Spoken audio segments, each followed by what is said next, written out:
Sobre o amor, quem já esteve apaixonado entende. Pode-se chegar ao êxtase ou ao desespero. O amor torna as pessoas mais fortes. As sensações que provoca parecem desativar certas regiões do cérebro responsáveis pelas emoções negativas, como em áreas do lobo frontal anterior e partes da amígdala, ativadas em situações de medo, agressão e tristeza.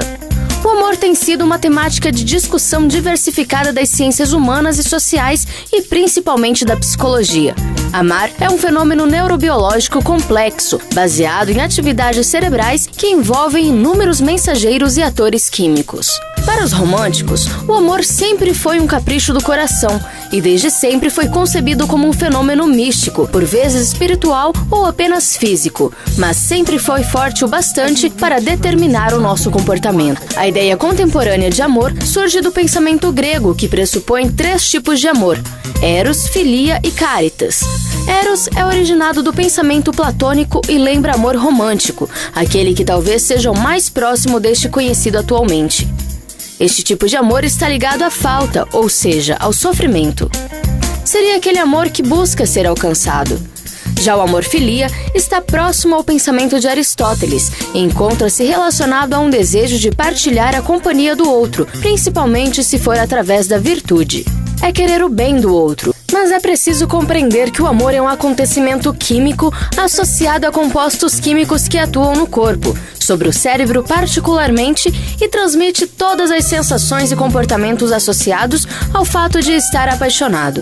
Os homens parecem ser mais suscetíveis à ação das substâncias responsáveis pelo amor no corpo. Eles se apaixonam mais rápido e facilmente que as mulheres. O amor não começa quando os olhares se encontram, mas sim um pouco mais embaixo, no nariz. Segundo Maria Rosa Garcia Medina, há circuitos que vão do olfato até o cérebro e levam uma mensagem muito clara: sexo. Alguns pesquisadores afirmam que exalamos continuamente produtos químicos voláteis chamados feromônios. Estudos têm demonstrado que a maior parte das espécies de vertebrados tem um órgão situado na cavidade nasal, denominado órgão vemeronasal. A finalidade deste órgão parece ser exclusivamente a de detectar sinais químicos, os feromônios, envolvidos no comportamento sexual e na marcação de território. Os feromônios produzem reações químicas que resultam em sensações prazerosas. Com ou sem feromônios, é fato que a sensação de amor à primeira vista relaciona-se significativamente a grandes quantidades de feniletilamina, dopamina e norepinefrina no organismo. Não há 2 pessoas que possuam exatamente o mesmo cheiro, embora haja algumas semelhanças entre membros de uma mesma etnia. O odor corporal é fortemente influenciado pelo tipo de alimentação e influencia nossas preferências por certos aromas. A antropóloga Ellen Fisher, muito famosa pelos seus estudos sobre a bioquímica do amor, propôs a existência de 3 fases. A primeira é chamada fase do desejo. Na mulher, é desencadeada pelo estrogênio e no homem pela testosterona. É a circulação desses hormônios no sangue que torna o cérebro interessado em parceiros sexuais. A segunda fase é a da atração ou paixão. É aí que se perde o apetite, não se dorme, não consegue concentrar-se em nada que não seja objeto de paixão. Por isso, a dificuldade de pensar com clareza. Tudo está relacionado a um conjunto de compostos que afetam o nosso cérebro. A norepinefrina, que nos excita e acelera os batimentos cardíacos. A serotonina, que nos descontrola, e a dopamina, que nos faz sentir felizes. Todos esses neurotransmissores são controlados por um composto chamado feniletilamina, presente no chocolate. Essa seria uma boa razão para que o chocolate seja tão apreciado pelos namorados ou que compense um amor não correspondido. A feniletilamina controla a passagem do desejo para a fase do amor e é um composto químico com um efeito poderoso que pode tornar-se viciante. A feniletilamina controla a passagem do desejo para a fase do amor e é um composto químico com um efeito poderoso que pode tornar-se viciante. Os dependentes da feniletilamina têm tendência de pular de romance em romance. Porém, nosso corpo desenvolve naturalmente uma tolerância aos seus efeitos e cada vez mais é preciso uma maior quantidade para provocar o mesmo efeito. A terceira fase é a de ligação, do amor sóbrio, fornecendo os laços para que os parceiros continuem juntos. Há 2 hormônios muito interessantes nessa fase, a ocitocina e a vasopressina. A ocitocina, chamada de hormônio do carinho, é uma pequena proteína produzida no hipotálamo, atuando em regiões do cérebro com funções associadas com emoções e comportamentos sociais. Nos animais, a ocitocina ajuda nas uniões sociais, como de macho, fêmea e mãe e filho. Na espécie humana, tem o efeito de aumentar a confiança nos outros. A ocitocina é liberada por ambos os sexos durante o orgasmo, o que parece indicar que quanto mais sexo o casal praticar, maior será a ligação química entre eles.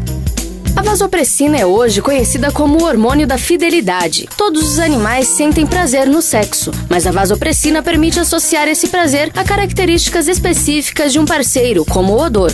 O que define os rumos do relacionamento está relacionado aos hormônios. Naturalmente, a natureza criou 3 mecanismos cerebrais que controlam o amor no ser humano, que são a luxúria, a paixão ao romance e a ligação. O mecanismo da luxúria está ligado à quantidade do hormônio testosterona. O impulso do romance é alimentado pela dopamina e o sistema do companheirismo é alimentado pela dopamina na mulher e pela vasopressina no homem. Esses são 3 sistemas independentes que interferem uns com os outros. Por exemplo, o sexo, que pode aumentar os níveis de dopamina, responsáveis pela paixão. Já o orgasmo desencarrega ocitocina e vasopressina quando relacionados ao compromisso. Quando se está apaixonado, é perceptível o ar aéreo, os comportamentos compulsivos parecidos com o de pessoas viciadas em drogas. E a dopamina é realmente o neurotransmissor envolvido com casos de dependência química. Ela mexe com o núcleo accumbens, uma parte bem profunda do cérebro que controla o sistema de recompensa, mecanismo que faz o indivíduo buscar coisas prazerosas como comida e sexo. Assim, o prazer é antecipado, pois o cérebro avisa quando algo bom irá acontecer e a pessoa fica muito motivada. A felicidade começa a depender do parceiro. Inicia-se então um relacionamento duradouro, monogâmico. Isso porque, desde os primórdios, as mulheres precisavam de proteção masculina para poder realizar suas tarefas e cuidar dos filhos. E o homem gastava muita energia cuidando de mais de uma fêmea, algo que não era fácil. Foi o amor que possibilitou a criação de famílias. Entra em cena a rotina do casal, que faz com que os níveis de testosterona despenquem. Os casais perdem a vontade de fazer sexo. Assim, sem a mesma paixão do início, as pessoas se tornam menos tolerantes e enxergam o outro como ele realmente é. O homem e a mulher sentem ciúmes. Mas como não poderia deixar de ser, este atinge áreas distintas do cérebro feminino e no masculino. O homem sente ciúmes na infidelidade sexual, usando partes do cérebro ligadas a comportamentos agressivos sexuais, como a amígdala e o hipotálamo. O homem sente ciúmes da infidelidade sexual, usando partes do cérebro ligadas a comportamentos agressivos e sexuais, como a amígdala e o hipotálamo. A mulher sente-se ameaçada com a infidelidade emocional. Ativa o sulco temporal posterior superior, que está associado à percepção de emoções nas outras pessoas.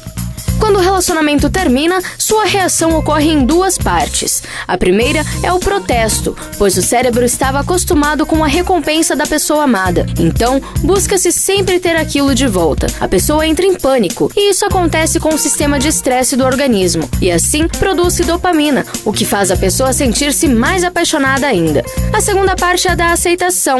Depois do término, a pessoa sente muitas coisas, inclusive raiva, ódio. Isso porque o sentimento de amor e ódio passam pelas mesmas partes do cérebro, o putamen e a ínsula. No entanto, o ódio permite um julgamento mais racional, sendo uma defesa do organismo, um estímulo a continuar sem a pessoa que se amava. O cérebro passa a associar sentimentos negativos ao ex-parceiro.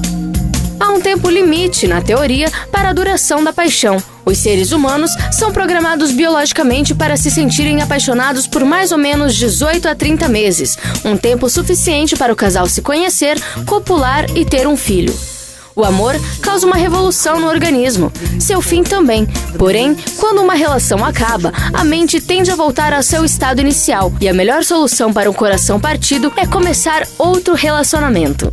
O diencéfalo, através do hipotálamo, interfere no desejo, no interesse sexual.